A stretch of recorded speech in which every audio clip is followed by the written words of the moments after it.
All right, everybody say hello. I think I'm recording. Hello. I think Yes, I'm recording. There we go. Yes, well done. Well played. So, what am I showing you here? Now let's think about how it connects to yesterday as you're looking at checks and balances. What's this chart simply a measure of? Approval rating. Presidential approval ratings. What are some trends that you see? They go down. 86 to 22. All right, Wow. so we see some historic highs and we see some historic lows, and Paul, as you're pointing out, over time, invariably, regardless of the president, they go down. go down with time. Who's got the historic low? Bush. Well, he's got an historic low for this time within his presidency.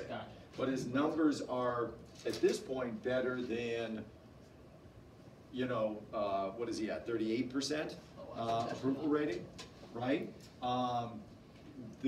What's interesting is if you were to break that 38% down, if you were to ask Republicans whether they evaluate him favorably, about 80% would say yes. And then if you asked independents and Democrats, you get a very different kind of percentage. So this is an average, right? Why is Bush's approval rating so low? Economic forever. Yeah, one, the economic kind of, you know, meltdown that happened. And like sending the soldiers to like Iraq. So we had Iraq and Afghanistan. And again, initially, why is it so high? Why is it at a near historic high? Almost beat his dad. 9/11, right? We rally around the president. If you want to show support for your nation and the troops, the easiest place to direct those sentiments is to the president because of the singular nature. Very good. So that explains the historic high. It also explains the historic low. As a war drags on, as economic crises happens, we look for a focal point. We look for someone to blame, and that becomes the president, right? So this was, again, kind of an illustration of, as we talked about the War Powers Act, why Congress in part defers to the president. War demands, in many ways, swift and unilateral action. Congress is a more deliberative body, but also credit and blame go to the president. They're okay with credit going there because they don't necessarily want the blame. They have a tough enough time with their own popularity. Around 18% view their job as them as doing like a favorable job, right? Okay. That number only ever goes down. And it declines over time. Yeah, who knows if they've hit the bottom yet. Now, a few other things I want to kind of look at. We looked at their powers in the sense of checks and balances, but there are some, you know, I don't think this is more because you're curious about the institution as opposed to would I use this stuff in an essay. This is just kind of the stuff you might be curious about, these little perquisites, these little extra powers. So for example, there's something called congressional immunity, and at first it seems kind of like baffling that members of Congress have freedom from arrest, comma, when traveling to and from sessions. Now, what that means is, if they were to have perpetrated some kind of crime, and assuming that they were traveling to go vote, the sanctity of the vote supersedes whatever it is they did, at least in that kind of immediate sense.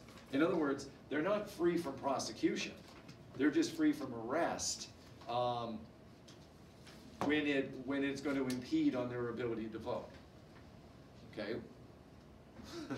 Why? Well, because the power to arrest often has been used as a political tool to detain somebody, to thwart them from voting, right? So it's not like a congressperson can shoot somebody dead and then go say, I'm a congressman, you can't arrest me, and just be immune as long as they get reelected, right? They would face prosecution.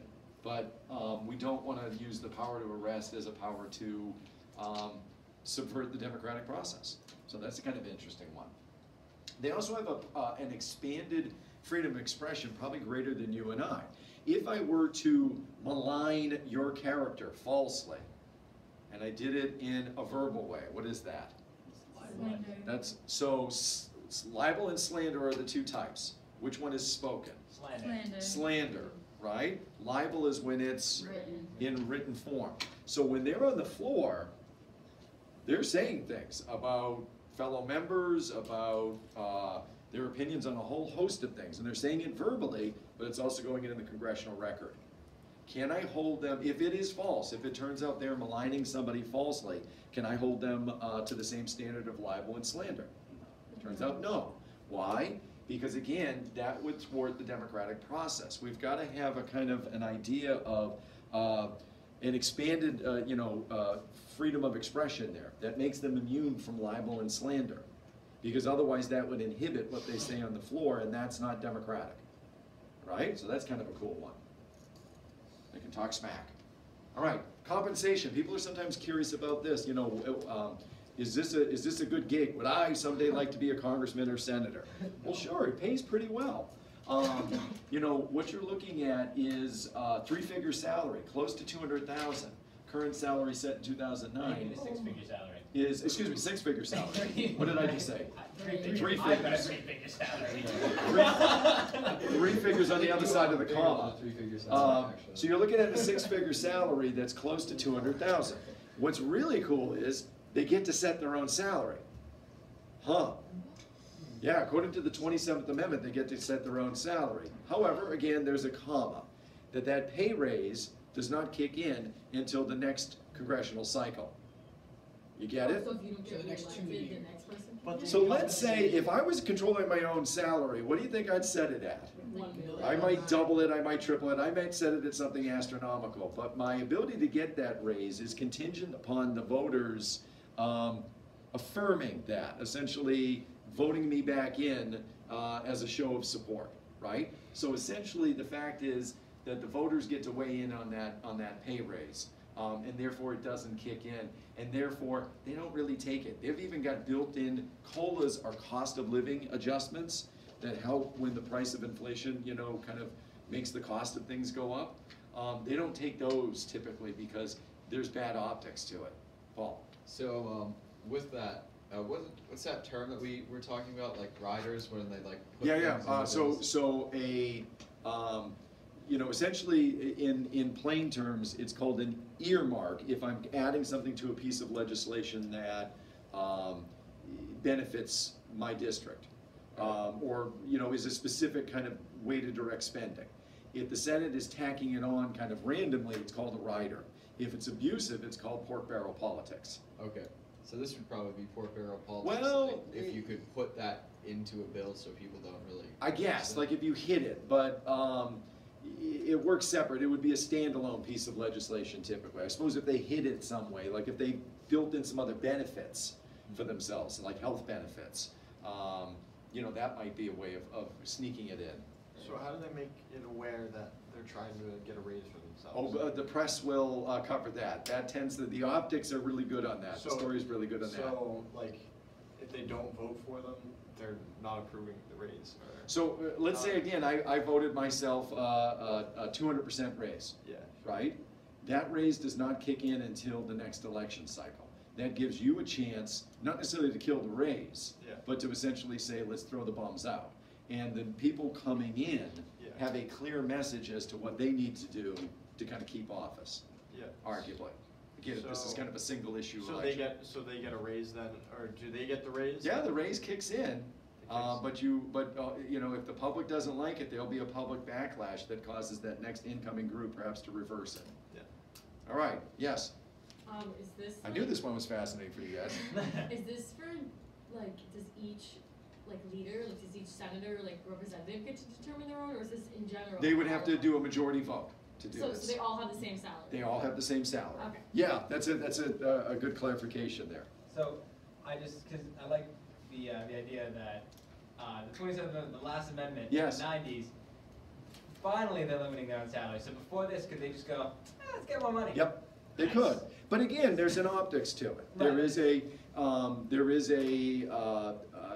voter repercussion, regardless of whether there's an amendment, that kind of states it when it kicks in or not. Right, I know that this was in when the Bill of Rights was first gonna go through, there was 12 amendments. Yep. And this was one of the ones that didn't make it. They've Then, always Congress been wait. concerned about salary as kind of a form of blackmail or a way of kind of corrupting people. Right. Yeah.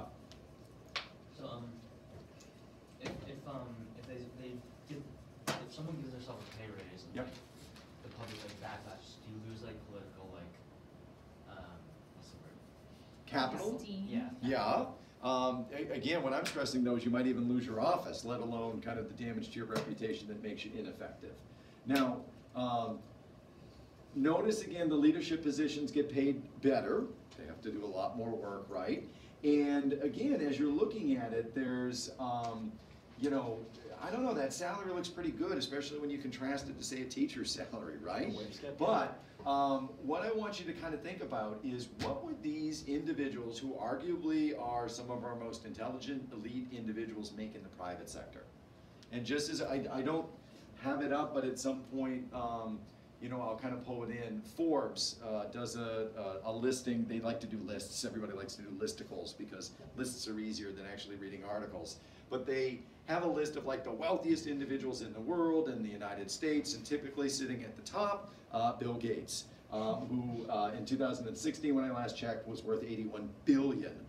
All right, so this is a lot of money, but man, do the Waltons and the Gates and the, you know, Soros and the other people that we mentioned, like the Koch brothers, they make a lot more, right? So that money is relative. Do whips get paid more?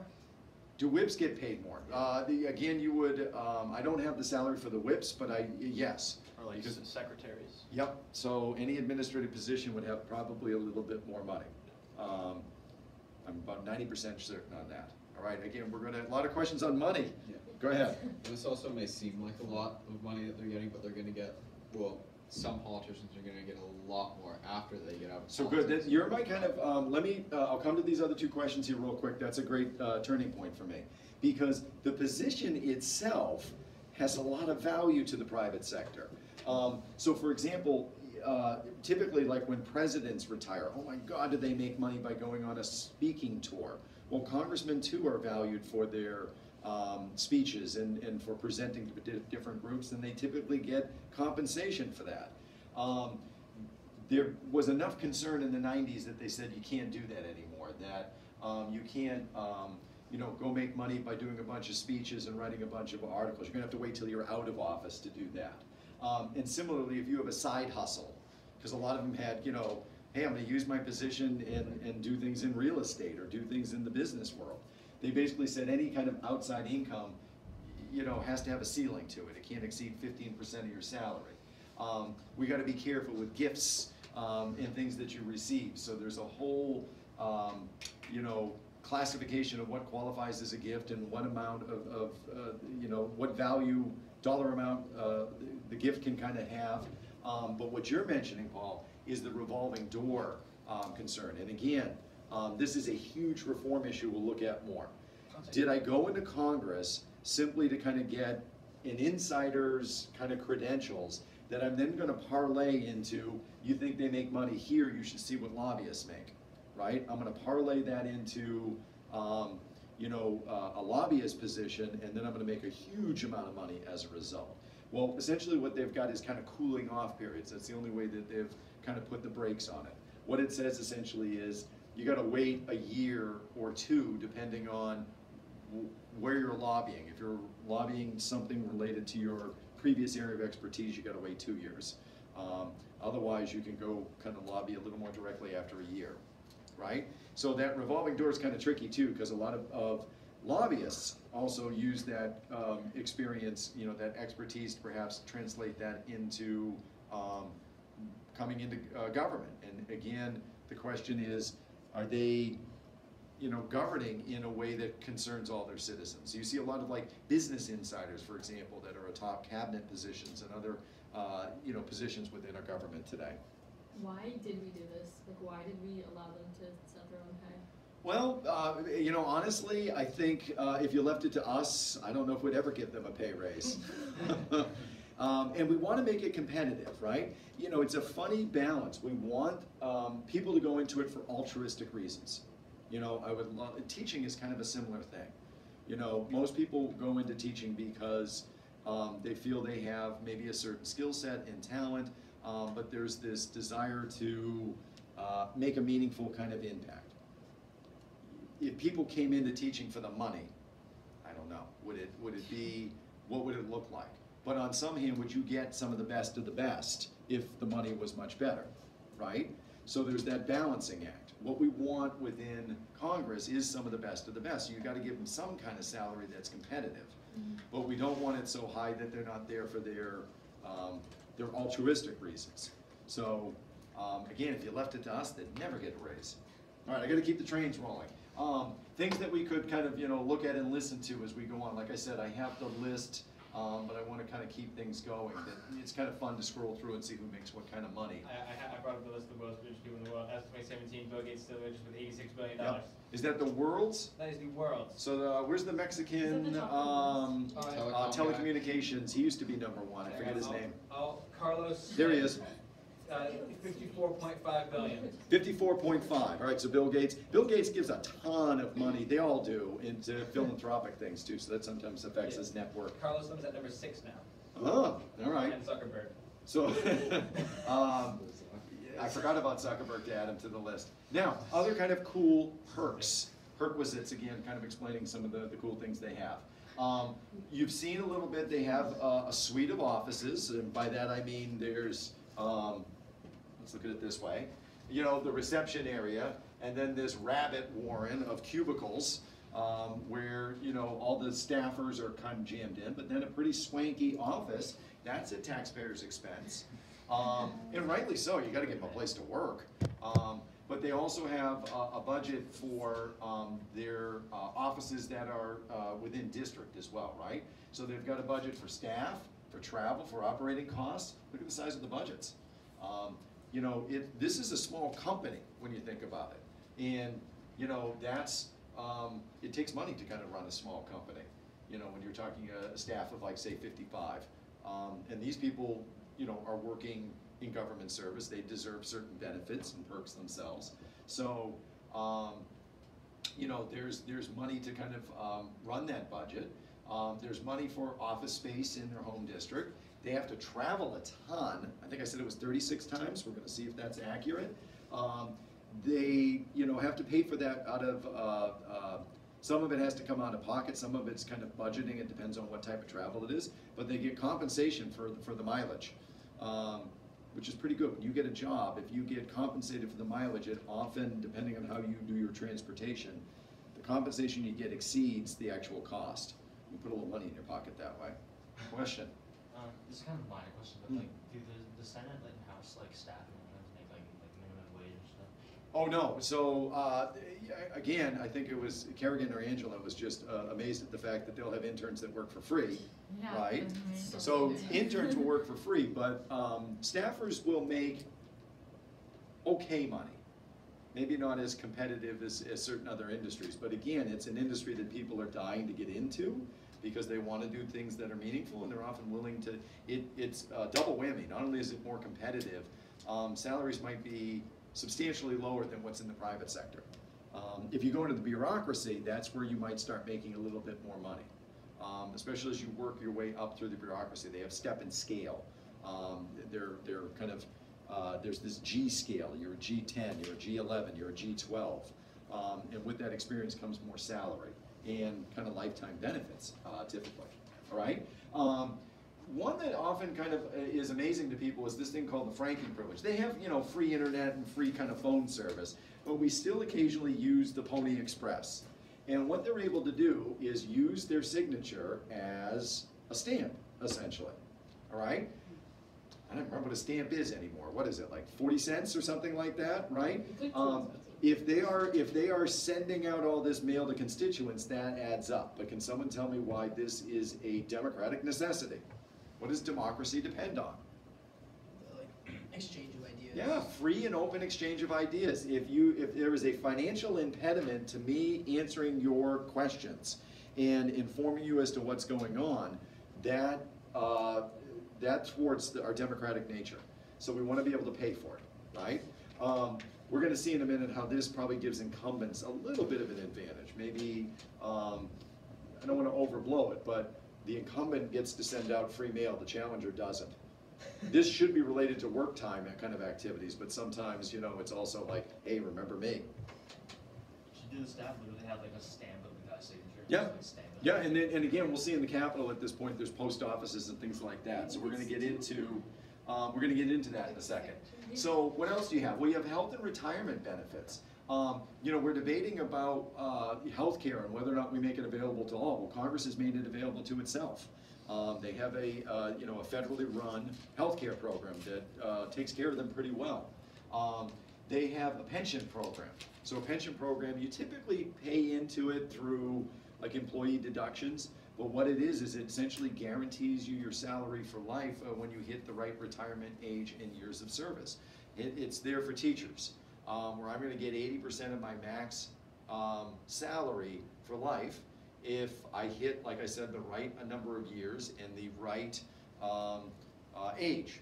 And I can extend that to my wife and she'll get 80% of my 80%. The question is, can I live off of 80% as the cost of living goes up?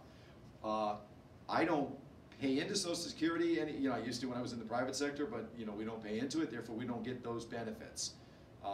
We get this different retirement program. Senators and congressmen get Social Security as well. It's not a massive amount, but it sure kind of helps supplement. And then I can invest money privately in a stock market kind of mechanism. For me, it's a 403B.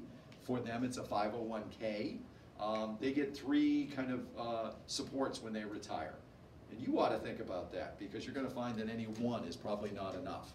If you're smart, you basically put money away before you get it in the form of a paycheck, and you don't touch it, because the money you put in now, man, does it accrue value over time. And the longer you wait, the less money you have for retirement, the longer you have to work, and it gets a little desperate. All right, but that's a whole. Depressing. Yeah, it is. But it's the problem is if you wait until you get the paycheck and then try to put money away, you're going to spend it. That's human nature. You'll never have enough. So force yourself into kind of some forced savings into a retirement program when you can, and do it at age 22, 23. You'll thank me for that later. I wish somebody made me do it sooner. What else do they have? Well, again, they're going to have all kinds of things that make them visible. And do you remember I should insert it here. The picture I had of me as an intern standing next to the congressman when I was the intern. They'll do that for anybody, really. They'll, well, not anybody, but as their time and schedule allows, you can get a photo with the congressperson.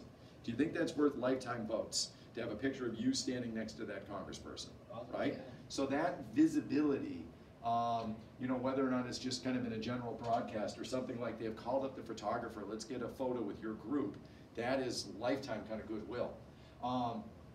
Other cool things that people are really kind of fascinated about. What else?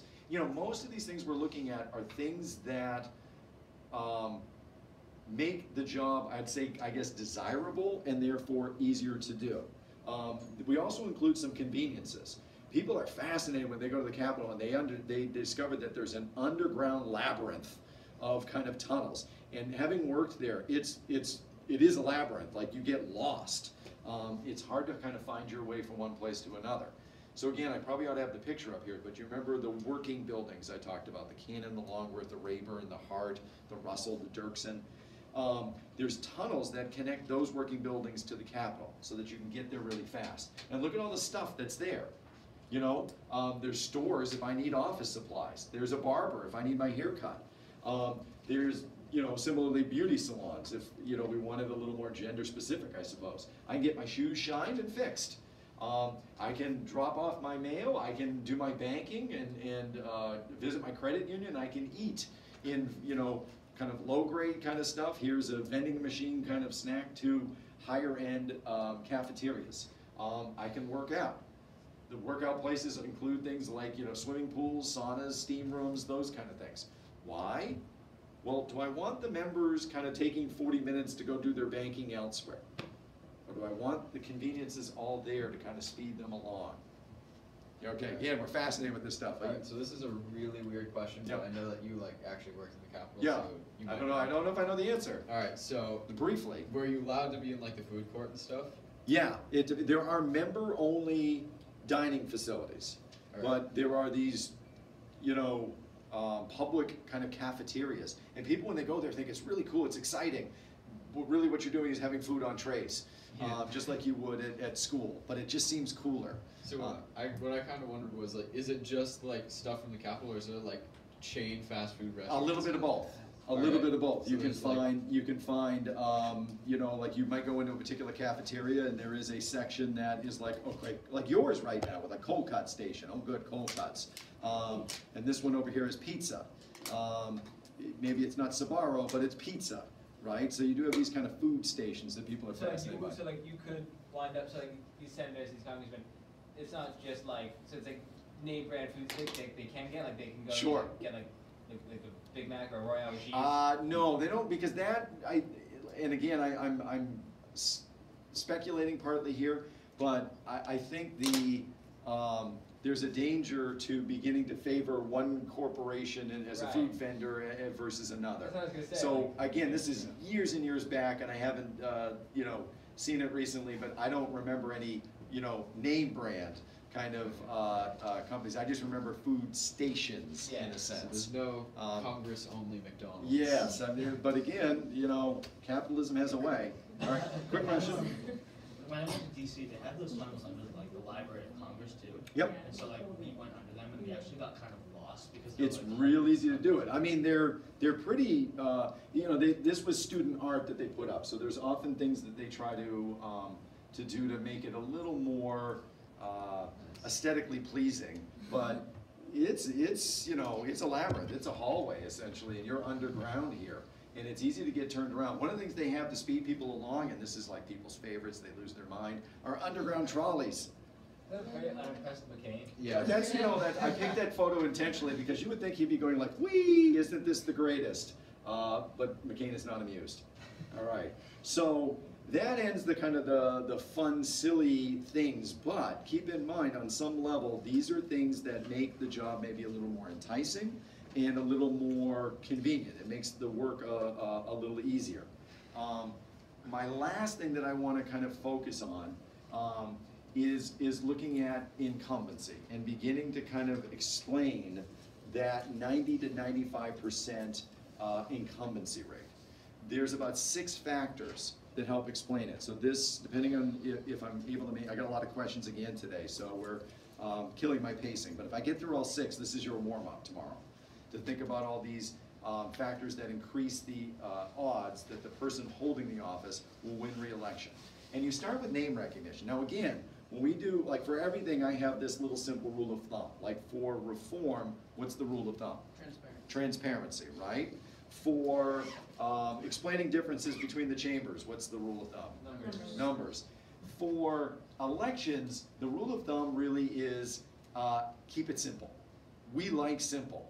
I hate to think hard, right? Thinking hard is it hurts. It requires effort. So a lot of these things just kind of simplify the election process, and that's what we look for. Voting is really complex kind of thinking. I've got to sort through complex issues where candidates maybe don't line up consistently the way I want to. Maybe their positions aren't clear. Maybe I've got issues that kind of counter each other. It's really difficult work. So sometimes I look for the simplest of all constructs, and that's name recognition. Now, what we'd want to be able to do is kind of like define up what it is, and really what it is, you know, in the name. But you know, we have a familiarity with the candidate because they've done things that have made them high profile.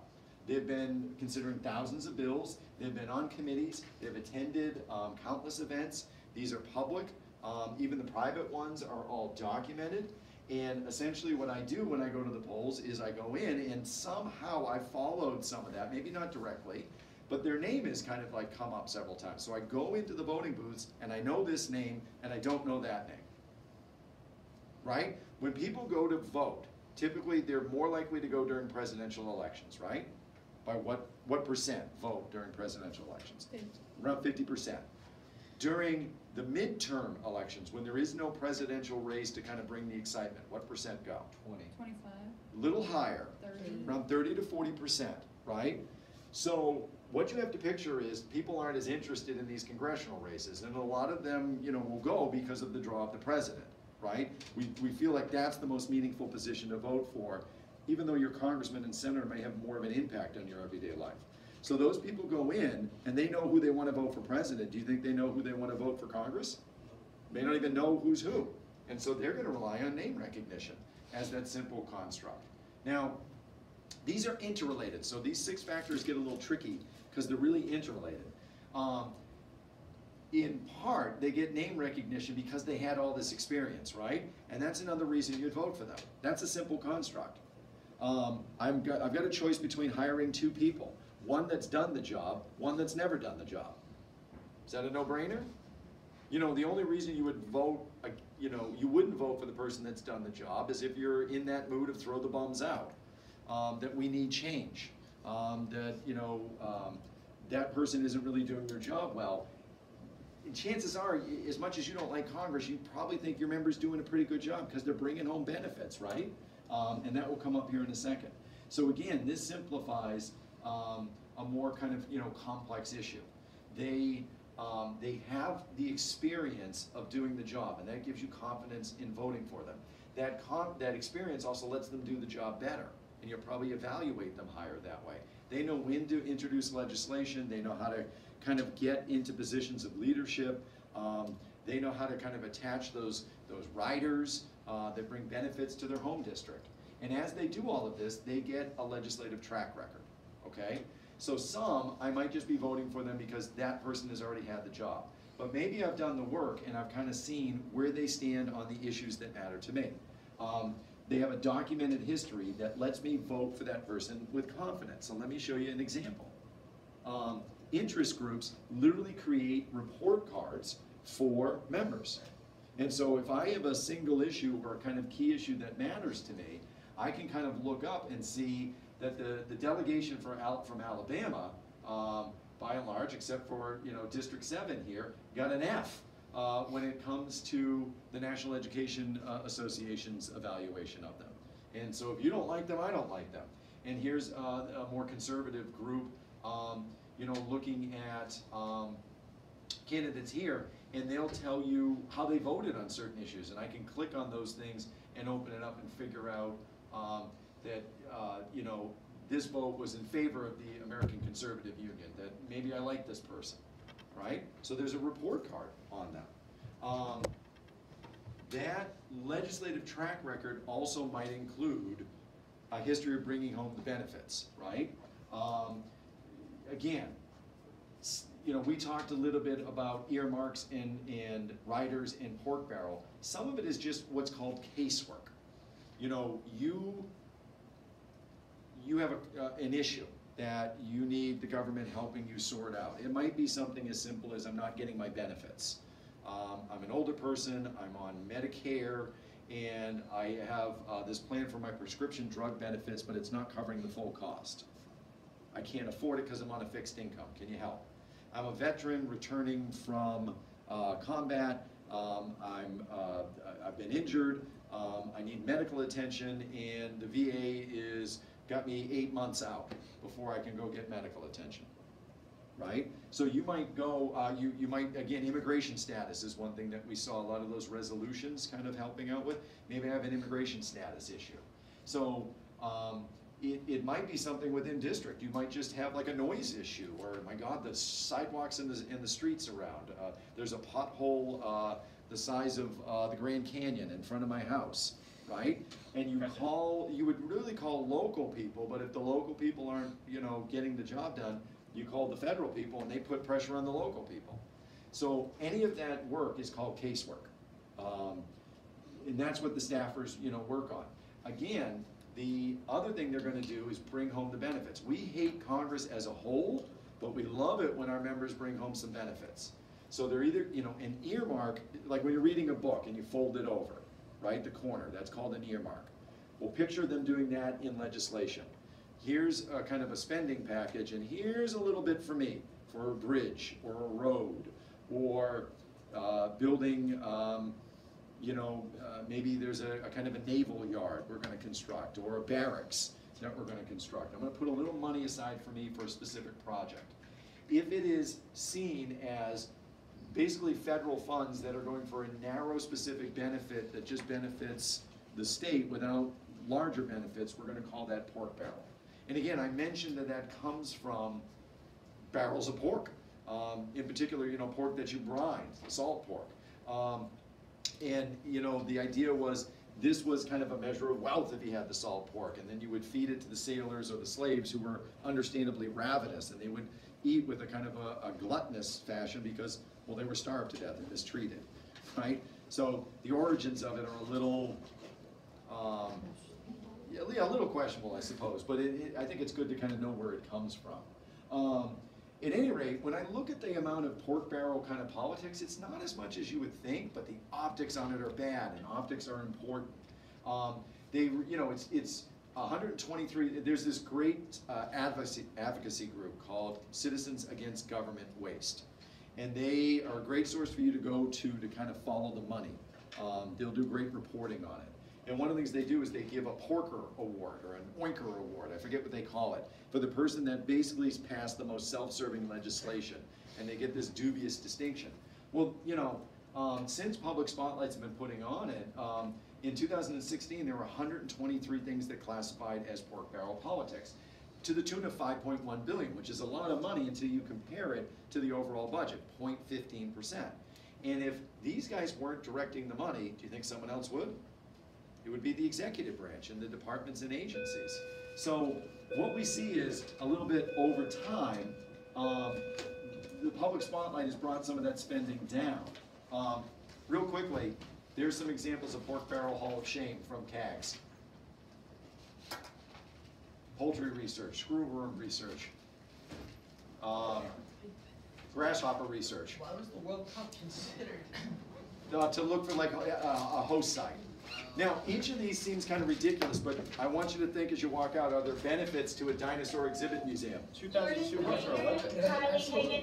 Or preserving goth culture. Why is the Winter Olympics something bad? Serving goth culture. Why is it bad? Because again, it's for a particular city at everyone else's cost to build up all their infrastructure to host this event with no necessarily I just national. thought it would be a money maker, but I guess it's a money maker. Yeah, all right, say goodbye to Katie. Thank you.